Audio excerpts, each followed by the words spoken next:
December 19, 1944, 06:23 hours, woods outside Neuville, Belgium. Under Opiteria Klaus, Vendel's gloved fingers struggled with the frozen pencil as he scrolled in his personal notebook, his breath forming clouds in the cramped interior of his Panther tank's turret. The Americans have a new hunter. We hear them but never see them. By the time we traverse our turret, they are gone. 3 of our Tigers destroyed yesterday. Through his commander's cup, Wendell peered into the pre-dawn darkness of the Ardennes forest, where somewhere beyond the tree line, the 75th Tank Destroyer Battalion's M18 Hellcats were already moving into position. What he didn't know was that in exactly 17 minutes, his entire understanding of armored warfare would be shattered by an American vehicle that violated every principle of tank combat the Wehrmacht had perfected over 5 years of war. The Panther's 75 mm gun could penetrate any American tank at 2,000 m. Its frontal armor could deflect most Allied shells. It represented the pinnacle of German engineering. Heavy, powerful, methodical. Yet within 3 minutes of first contact, Wendell would witness the destruction of multiple German tanks by vehicles moving at speeds that German armor couldn't achieve on paved roads. The Battle of the Bulge was entering its 4th day, and across the frozen forests of Belgium, Luxembourg, German tank crews were discovering a terrifying reality. The Americans had built something that hunted differently than any armored vehicle in history.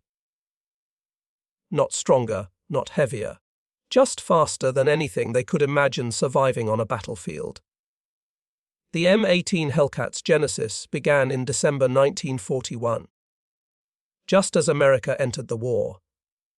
While German tank doctrine evolved from the principle of overwhelming firepower and protection, leading to 45-ton Panthers and 69.88-ton King Tigers, American designers at General Motors took a radically different approach that would terrify German crews 3 years later. The Tank Destroyer Force, established under General Leslie McNair's directive on November 21, 1941, operated on a simple principle documented in Field Manual FM 18.5, Seek, Strike, and Destroy. The emphasis was on speed and firepower over armor. The M18, designated T-70, in development, would embody this philosophy to an extreme that German tank designers considered suicidal. BIC Motor Division in Flint, Michigan, not Grand Blanc, as sometimes confused with the nearby Sherman tank plant, received the contract in January 1942.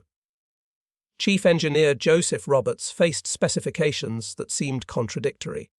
Mount a 76 mm high-velocity gun capable of destroying any German tank, maintain a low profile for concealment, and achieve speeds exceeding 50 mph, all while keeping weight under 20 tons. The solution defied conventional tank design. The M18's armor measured merely 25.44 mm at its thickest point on the turret front, 12.7 mm on the hull front, barely enough to stop heavy machine gun fire. A German 88 mm shell wouldn't just penetrate. It would pass completely through both sides. The design prioritized mobility above all else, creating what military historians would later describe as the fastest tracked armored fighting vehicle of World War II. The first M18 Hellcats reached Europe in early 1944, initially seeing action in Italy with the 1894th Tank Destroyer Battalion. The 74th Tank Destroyer Battalion became the first unit in the European theatre to receive M18s in May 1944, landing at Utah Beach on July 13th. But it was in the breakout from Normandy where German tank crews first encountered what would become their nightmare. On July 29, 1944, near Coton, elements of German heavy tank battalions reported disturbing engagements with American tank destroyers that disappeared before the Germans could return fire. After-action reports documented enemy vehicles exhibiting speeds estimated at 80 km per hour over rough terrain, with engagement times from first shot to last sight approximately 180 seconds. The mathematics were simple and terrifying. A Panther tank's turret required 60 seconds to complete a full rotation. Its maximum speed was 34 mph on roads, 15 mph cross-country. The M18 Hellcat could accelerate from 0 to 30 mph in 7 seconds, maintain 55 mph on roads with governor 60 mph without, and sustain 26 mph cross-country. In the 3 minutes it took a German crew to identify the threat, rotate their turret, acquire target, and fire, the Hellcat could displace nearly a mile and a half. The fear wasn't irrational. The M18's 76 mm MFAV-A2 gun, while unable to penetrate Panther frontal armor with standard M62A PCBC ammunition, could easily defeat the 40 mm side armor at 500 mm. With M93 HVAP tungsten core rounds, though severely limited in supply with crews receiving only 1 to 2 rounds monthly, penetration reached 157 mm at 500 WWII. The gun's muzzle velocity of 600 ft/s meant the shell arrived before the sound of the shot. German doctrine emphasized methodical engagement, careful target acquisition, deliberate aiming, conservation of ammunition. Crews drilled extensively on fighting from static positions, using terrain for hull-down placement. The Panther and Tiger were designed for this doctrine. Heavily armoured, powerful guns, slow but steady advancement. The Hellcat shattered every aspect of this training. M18 crews were taught at Camp Hood, Texas. Established specifically as the tank destroyer tactical and firing center on the 158.76 acres to never remain stationary for more than 30 seconds after firing.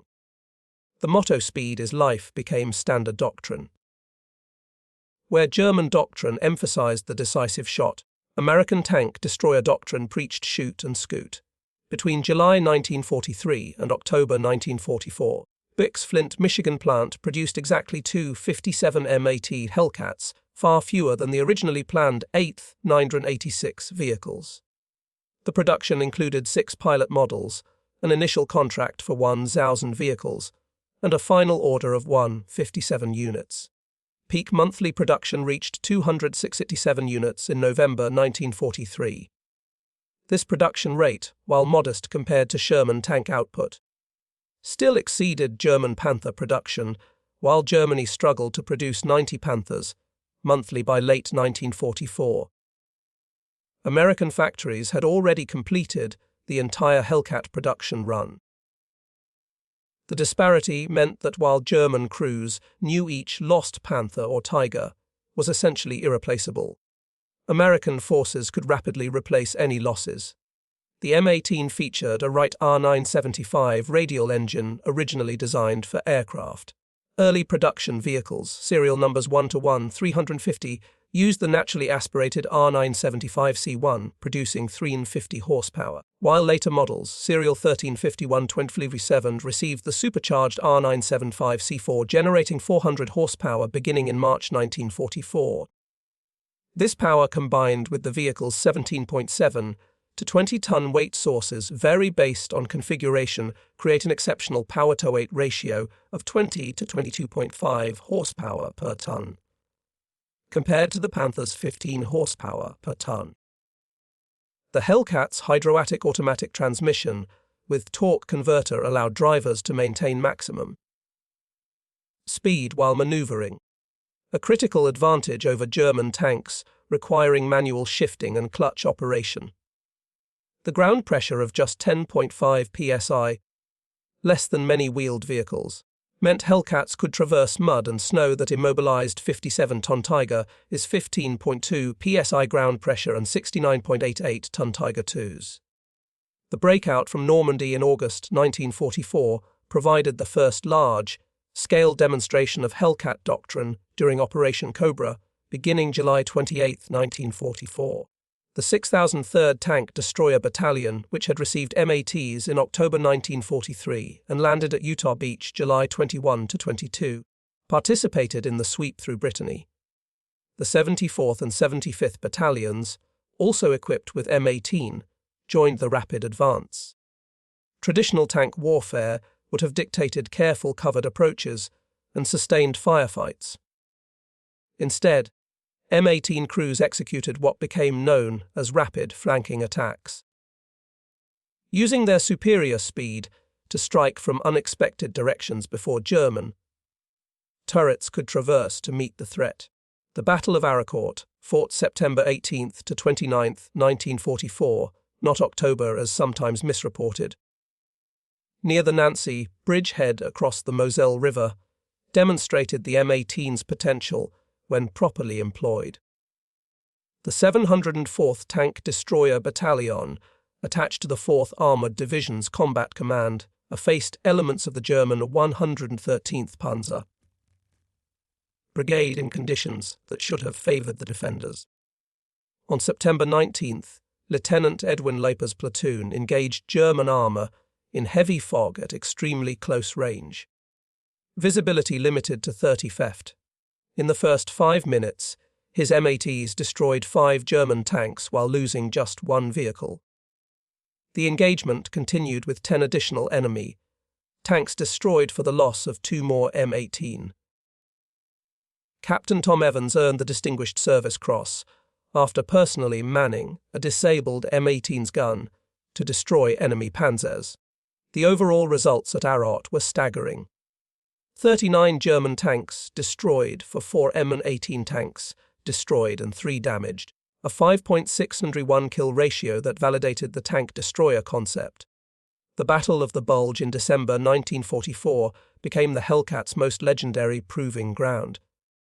The 75th Tank Destroyer Battalion, described by General A.D. Bruce as the finest tank destroyer battalion yet trained, rushed to defend Bastonia, providing critical armoured support for the 101st Airborne Division. On December 19th to 20th, 1944, near Noville, M18s from both the 609th and 75th Tank Destroyer Battalions engaged elements of the 2nd Panzer Division. The 609th arrived first with Team Desri, with Lieutenant David K. Hagens's platoon of 4 M18 achieving remarkable results. 1 vehicle knocked out 7 German tanks, while another destroyed 5, losing only 1 M18, while destroying 14 enemy tanks total. The 7005th under Lieutenant Colonel Clifford D. Templeton reinforced late on December 19th with approximately 12 M18. The combined force helped destroy at least 30 German tanks over 2 days, inflicting 600 to 1,000 German casualties while achieving a crucial 48-hour delay. The 75th would later receive a Presidential Unit citation for actions at Bastonia from December 18th to 27th, 1944. On Christmas Day 1944 alone, the 75th destroyed 27 German tanks while losing 6 MATs, engaging the 15th Panzer Grenadier Division, maintaining their exceptional kill ratios, even in the most desperate fighting. Overall, during the siege of Bastonia, the 75th destroyed approximately 40 German tanks for 6 M18 losses, achieving a 6.7 to 1 kill ratio. The Hellcat's advantages increased in adverse conditions. While German heavy tanks struggled in mud and snow, the M18's lightweight and low ground pressure allowed maintained mobility. During the Bulge's opening phase, heavy fog, grounded air support, and limited visibility to under 100 ppm. German doctrine relied on long-range, gunnery superiority now negated. Hellcat crews trained for close range ambush at Camp Hood's Revolutionary battle conditioning course thrived in these conditions. The M18's lightweight provided strategic mobility German heavy tanks couldn't match. While a King Tiger required Class 70 bridges, rare in Europe, the M18 could cross Class 24 bridges, basically any structure that could support a loaded truck. This advantage proved decisive during Rhine crossings. while German heavy tanks searched for intact bridges strong enough to support them.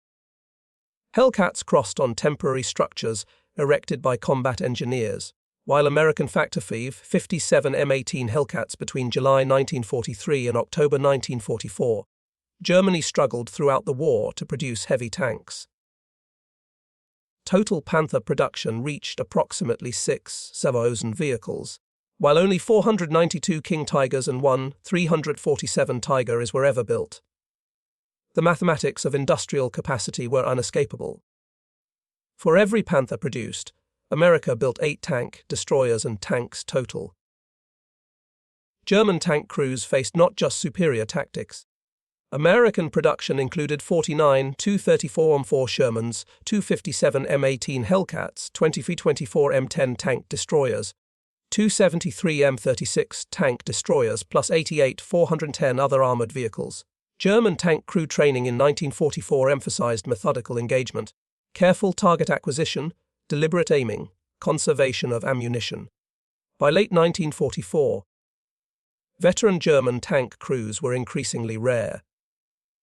Replacements received minimal training, sometimes just 2 weeks, before facing combat. American Hellcat crews, conversely, received extensive training at Camp Hood, later Fort Hood, Texas. The Tank Destroyer Schools program included 17 weeks of intensive training with emphasis on speed, mobility, and initiative. The facility commanded initially by Lieutenant Colonel, later Brigadier General Andrew D.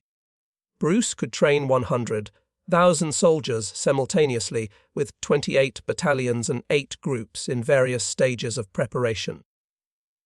Crews practiced high-speed firing, rapid displacement, and coordinated attacks until these became instinctive. The Revolutionary Battle Conditioning Course, originally called the Tank Hunting Course, became the first U.S. Army training to employ live fire overhead, with trainees spending a full week in simulated combat conditions. By late 1944, American tank destroyer doctrine had evolved from initial concepts to proven combat techniques. FM 18.5, published in June 1942, stated, "There is but one battle objective of tank destroyer units: the destruction of hostile tanks." General Bruce later clarified that seek meant vigorous reconnaissance. Strike meant destruction through gunfire rather than charging, and destroy meant elimination through superior tactics. Combat experience modified these concepts. North African battles taught that pure offensive charges were suicidal. Instead, aggressive spirit combined with stealth and deception became the cornerstone of successful tank destroyer employment. M18 crews developed wolfpack tactics.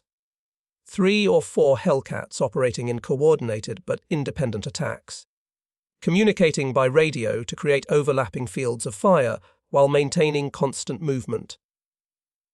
By war's end, M18 Hellcat units had achieved remarkable combat statistics. The Army Historical Foundation documents 526 total enemy armored vehicle kills, 498 in Europe, 17 in Italy, and 11 in the Pacific, with approximately 216 M18s lost to enemy fire in the European theatre. This produced an overall kill-to-loss ratio of 2.4:1, 441 2.3:1 in Europe, specifically the highest of any U.S. tank or tank destroyer in World War II. Individual unit achievements often exceeded these averages. The 63rd Tank Destroyer Battalion destroyed upwards of 90 enemy armoured fighting vehicles. The 74th achieved similar numbers, with their Aracourt engagement alone accounting for 39 kills. The 75th's performance at Bastonia, 40 tanks destroyed for 6 lost, demonstrated sustained excellence. The 6,001st Tank Destroyer Battalion achieved the highest documented ratio at nearly 23:1. Loss analysis revealed that 40 to 50% of M18 casualties resulted from enemy tanks and anti-tank guns exploiting the vehicle's minimal armor, while 25 to 35% stemmed from mechanical breakdowns. Remaining losses came from infantry anti tank weapons, artillery, and mines.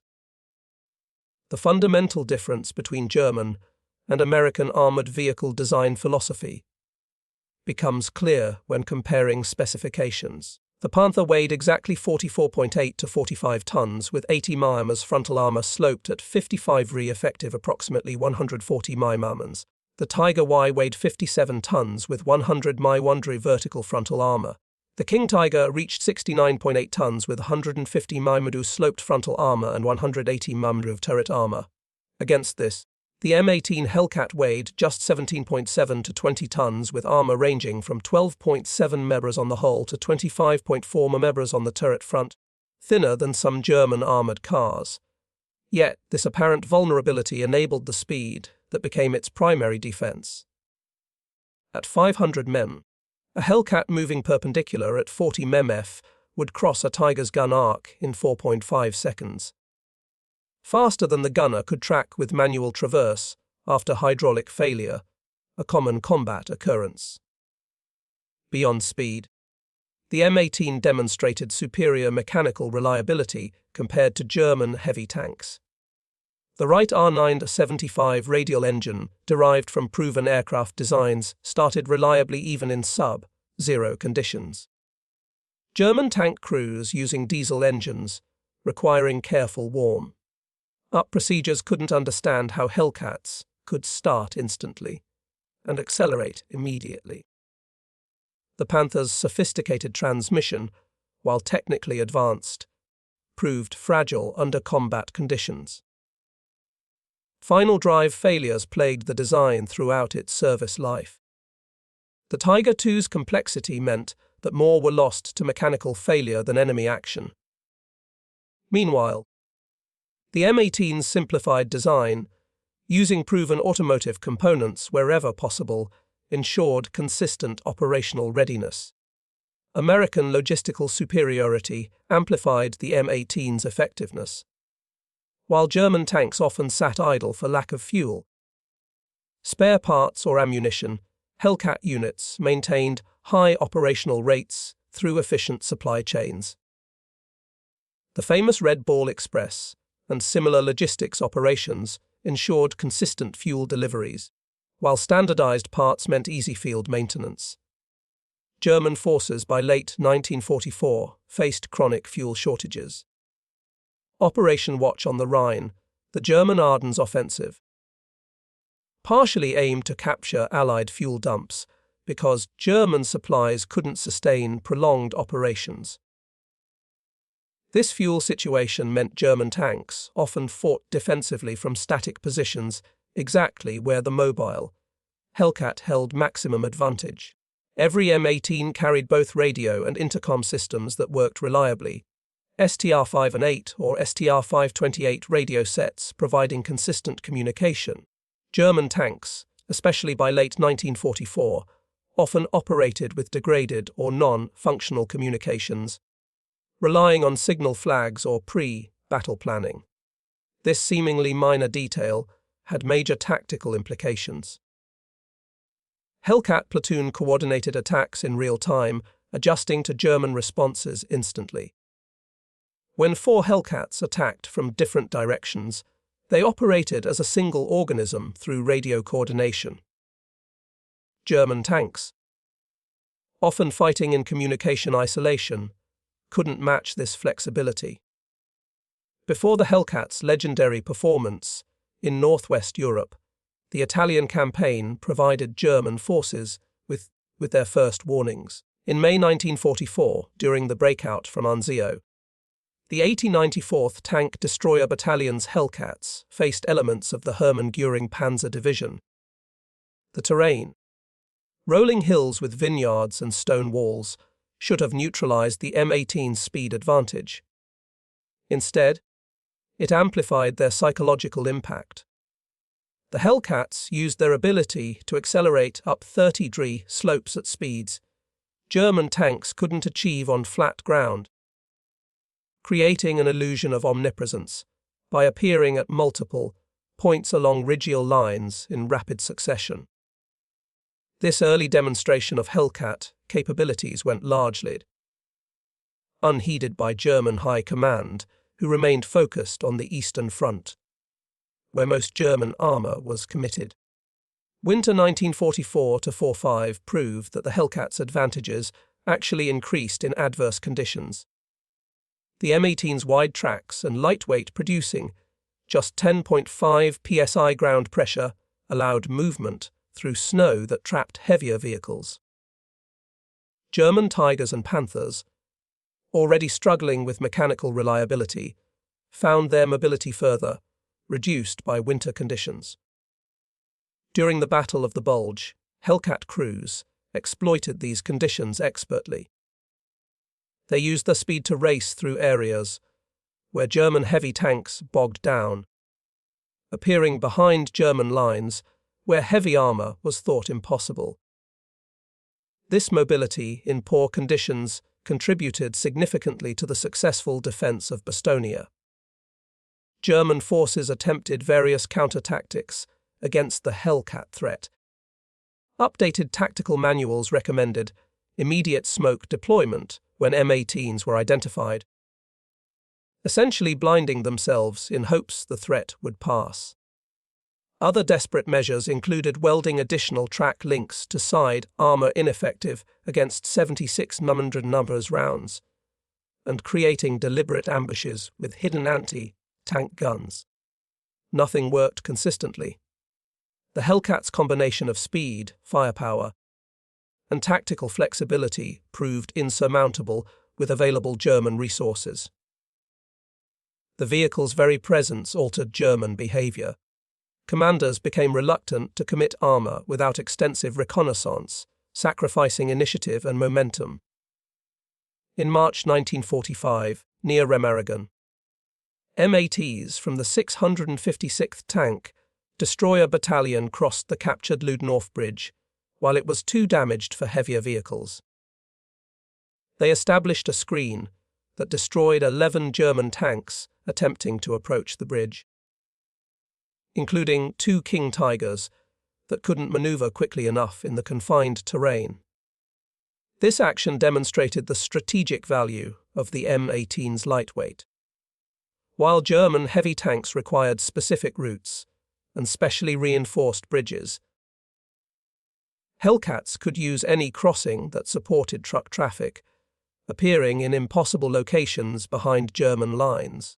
April 1945 saw the Ruhr Pocket become a massive trap for German Army Group B.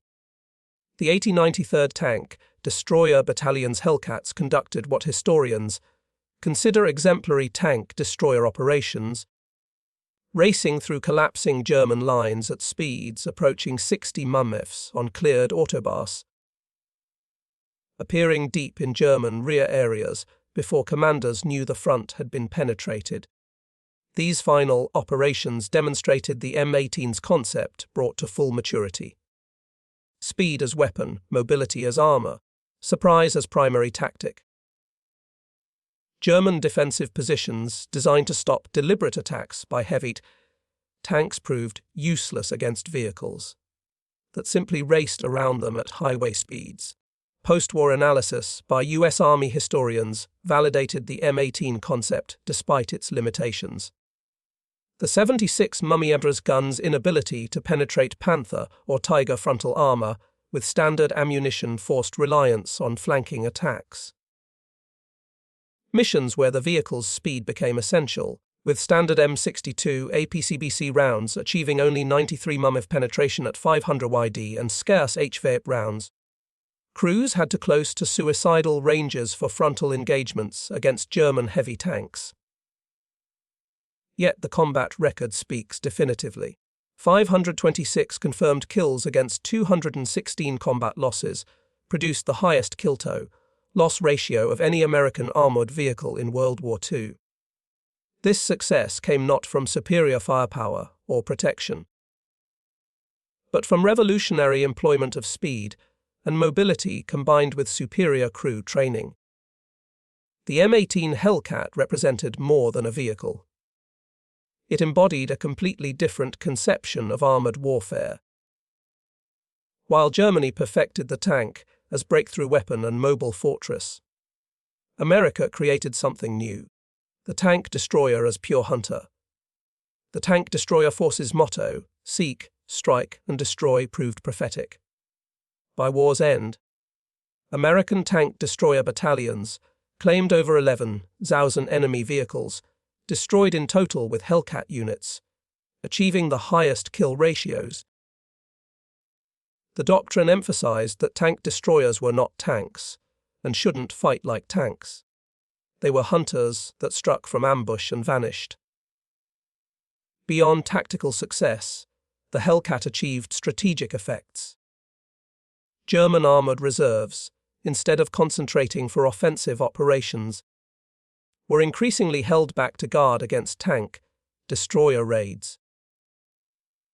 The mere presence of Hellcat units in a sector could freeze German armored movement for hours, while commanders sought confirmation of their locations. During the Ardennes offensive, intercepted German communications revealed commanders requesting verification that no Hellcats were present before committing reserves. Hours were lost to reconnaissance, momentum sacrificed to caution.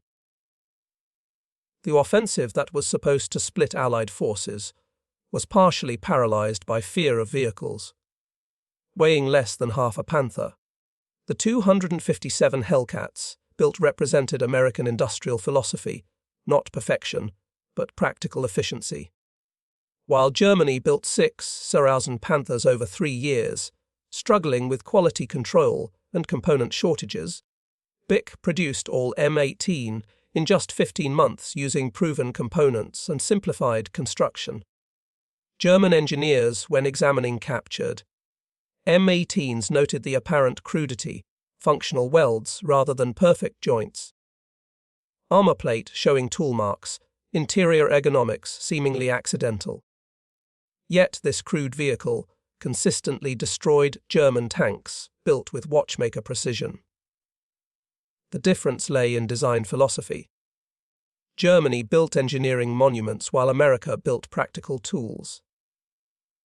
Behind the statistics lay human tragedy on both sides. Young German tankers, many still teenagers by 1945, faced an enemy that negated everything they'd been taught.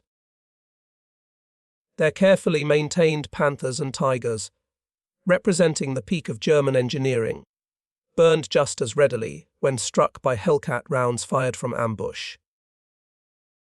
American crews, while suffering far fewer losses, carried their own burdens. The speed that saved them also meant striking without warning, often giving German crews no chance to surrender or escape. The minimal armor meant that when M18s were hit, catastrophic losses often resulted, though the open-topped turret design actually improved crew survival rates to over 80%, compared to just 35% for German heavy tank crews. The M18 Hellcat's influence extended beyond World War II.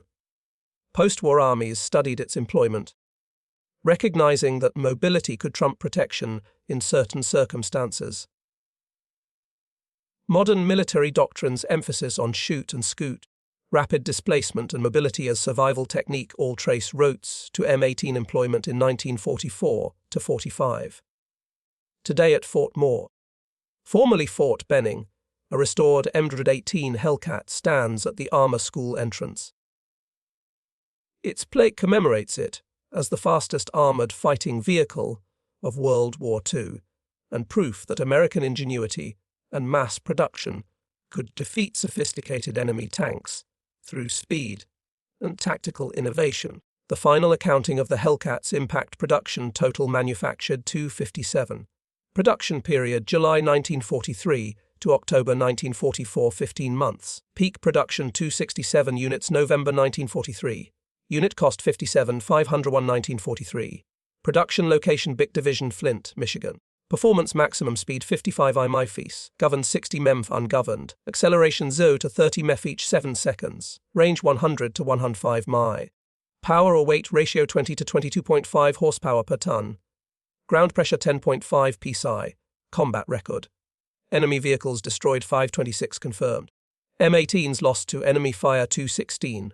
Overall kill ratio 2.4 to 1. European theatre ratio 2.3 to 1. Comparative German tank specifications. Panther 40 45 tons 15 horsepower per ton 34 menf maximum.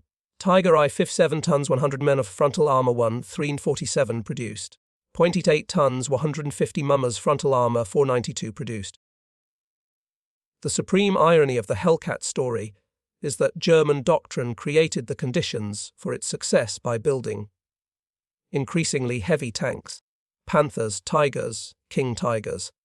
Germany created slow road-bound targets perfect for Hellcat tactics. Had Germany continued developing lighter, mobile tanks, the Hellcat's advantages would have been minimized.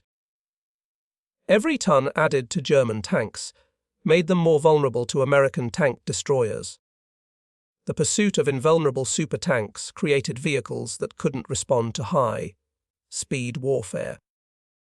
In building fortresses, Germany became vulnerable to enemies that fought like cavalry. Racing cars with guns that struck and vanished before retaliation was possible. The M18 Hellcat proved that victory doesn't require the best equipment. It requires the right equipment properly employed. German crews in their magnificent Panthers and Tigers were defeated by American crews in vehicles that seemed impossibly vulnerable. It remains one of history's great examples of doctrine defeating technology. Military historian Stephen J. Zoger characterized the M18 as poorly balanced, while noting its success was attributable to the training and dedication of its crews, not to its ill-conceived design. Yet, this assessment misses a crucial point. The poor balance of extreme speed over armor protection was precisely what enabled the revolutionary tactics that produced the highest kill-to-loss ratio of any American armored vehicle in World War II. For German tank crews in 1944 to 45, 3 minutes was all they had.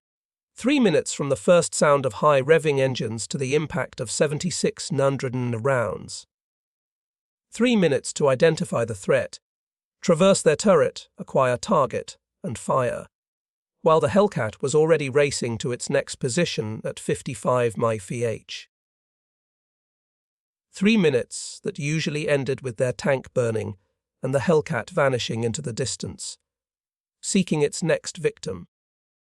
The Hellcat proved that in modern warfare, speed doesn't just kill. It renders strength irrelevant. The German crews who survived those 3 minutes learned a lesson that would reshape armored warfare doctrine. Sometimes the best armor is not being where the enemy can shoot you. Sometimes the most powerful gun is the one that fires from where the enemy doesn't expect. Sometimes the greatest victory comes not from building the strongest tank, but from building the right tank for the war you're actually fighting. In those 3 minutes lay the difference between old thinking and new, between fighting the last war and fighting the current one, between perfection and pragmatism. The M18 Hellcat, under armor, outgunned by German tanks, dismissed by some as poorly designed, achieved what German super tanks could not: battlefield dominance through speed, training, and revolutionary employment. For German tank crews facing M18 Hellcats, 3 minutes was a lifetime. For most, it was all the lifetime they had left